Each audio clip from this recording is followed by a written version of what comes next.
Salut tout le monde, bienvenue sur ma chaîne YouTube dédiée au business en ligne, aux crypto-monnaies et au trading. Dans cette vidéo, on va introduire le voyage vers la liberté financière. Comme vous le savez, la liberté financière est une chose fondamentale au XXIe siècle pour la réussite quand même de toute personne. Et donc, parce que tout simplement, quand on est libre financièrement, on a la liberté matérielle, libre d'acheter les matériels que l'on veut, on a la liberté géographique libre de voyager, on a la liberté relationnelle libre de rencontrer les personnes que l'on souhaite. Alors, dans cette vidéo, on va vous parler d'une des principes de cette liberté financière-là. Et que, comme vous le savez, nous vivons dans un monde de dualité. Si vous remarquez bien, le monde a été construit de façon duale. Et quand on observe au fond, on verra qu'il y a haut, bas, lumière, ténèbres, chaud, froid, rapide, lent, intérieur, extérieur, et que pour qu'un pôle existe, le pôle opposé doit normalement exister. Alors, est-ce que c'est possible d'avoir le côté gauche sans le côté droit? Eh bien, c'est pas possible. Vu qu'il existe des lois qui ont été fixées par la société, des lois extérieures qui ont été fixées par la société pour promouvoir tout simplement la réussite de tout un chacun, et que ces lois-là sont faire l'éducation, entreprendre, faire du commerce, ainsi de suite, ainsi de suite. Donc forcément, il y aura des lois intérieures qui sont là et qu'on doit apprendre à les connaître, à les maîtriser pour tout simplement favoriser, accélérer la liberté financière, la réussite de tout un chacun. Alors avant de se lancer dans le vif du sujet, on va activer la cloche de notification et de s'abonner pour ne pas rater les autres principes qu'on aura à développer dans cette chaîne.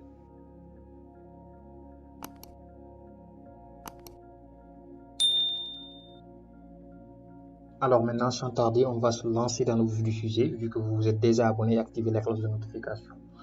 Parce que ça ne sera pas judicieux de rater tout simplement la suite de ce voyage vers la liberté financière.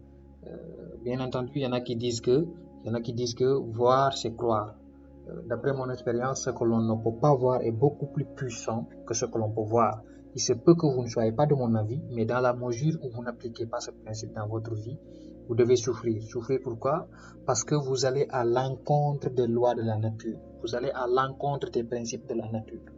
Les principes selon lesquels ce qui est dans le sol crée ce qui est sur le sol, ce qui sort du sol bien sûr. Ce qui est invisible maintenant crée ce qui est visible. Donc vous conviendrez avec moi que c'est ce qui est invisible qui est beaucoup plus important que ce qui est visible.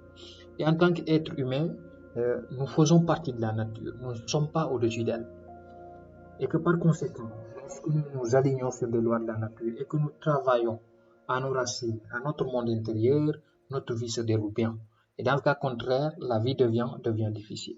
Donc, il y a les lois de la nature qui sont là. Donc, pour mener à bien notre vie, on doit s'aligner avec ces lois-là, essayer de les copier dans nos mouvements quotidiens, dans nos faits quotidiens.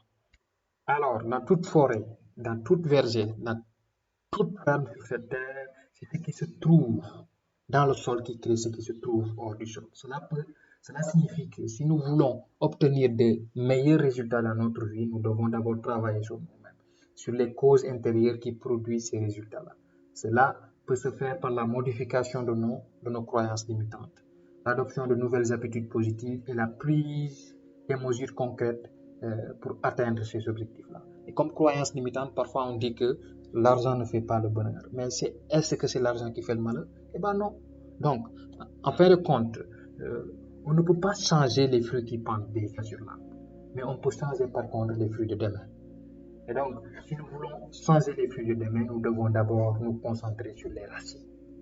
Parce que quand on se concentre sur les racines, peut-être bien, on va quand même avoir de bons résultats sur les fruits qui vont en sortir demain. Donc, si nous voulons changer les fruits de demain, nous devons nous concentrer sur les racines. Et même si nous voulons changer ce qui est visible, nous devons nous concentrer sur ce qui est invisible. Mais pour ce faire, nous devons d'abord changer nous-mêmes en concentrant notre attention sur notre état d'esprit, notre discipline, notre mindset.